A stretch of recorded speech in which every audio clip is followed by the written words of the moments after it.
Hey there, hunters. So today I wanted to talk about Montana. Okay, Montana's got hands down the most confusing system, period, when it comes to applications. However, it's a state that you really should apply for just because it's got a lot of opportunity. So let's talk simple aspects of just how to get applying and how this works, okay?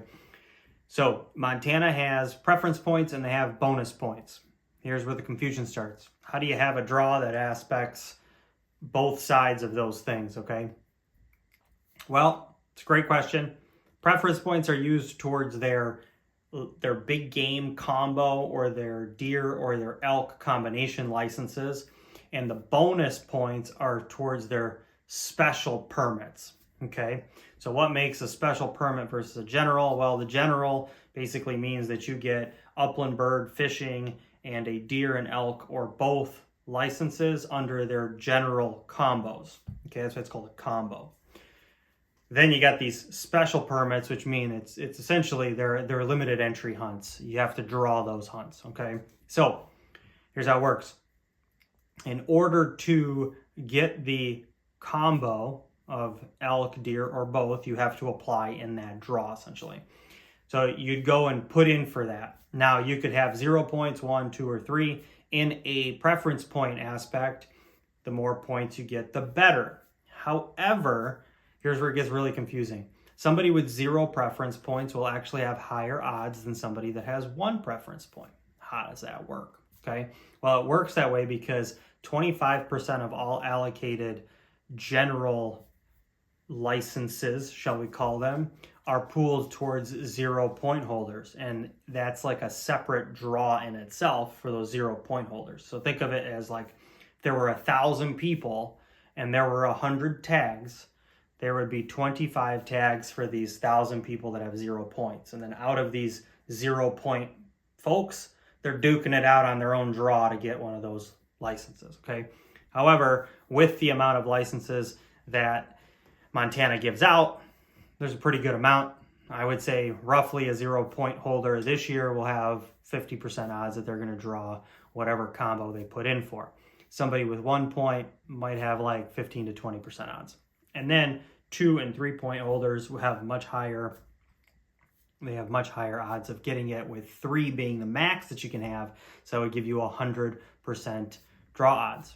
Then if you draw that and you put in for the special, that's really what qualifies you for even being able to put into that special. It means that you opted in to go into the general draw. You actually drew something in the general draw, and now it gives you the opportunity to get a special permit or be in that pool for that special permit. If you don't draw that special permit, that means that now you essentially have been guaranteed that general tag. This is really, really confusing. Okay, and licenses and permits and tags and all that, and they have hunt districts. It's all confusing. To me, it's everything's a tag and everything's a unit. It just keeps it simple. Okay, so it doesn't matter what the state says. To me, when I talk about something, it's a unit and it is a tag. So to get a general tag, you got to put in for the general pool. And then if you still want to put in for these limited entry areas, then you're still going to apply and do that at the same time. But you stand no chance of getting a special permit if you can't even draw or did not draw the combo in the first place. Okay. Now, with that said, in the state of Montana, if you have points and somebody else has points and then you put in together, they average your points out. Okay. So somebody with 3 points and somebody with 0 points, you'd have 1.5 if you think about it on the general application.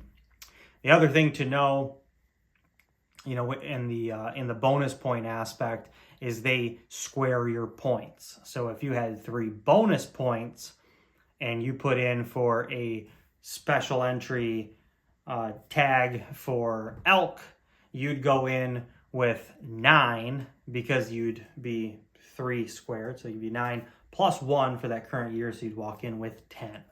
That's a pretty good example of what you could expect there.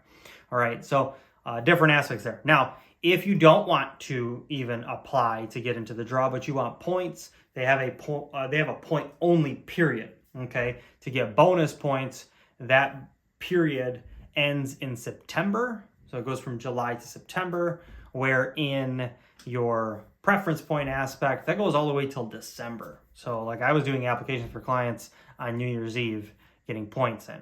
So pretty cool deal there, you know, so you're not necessarily missing out on something if you're late to the party somewhere later in the year. So with that said, in my personal opinion, I think that the big game combo, the deer and the elk combo, those are awesome opportunities to get out and hunt.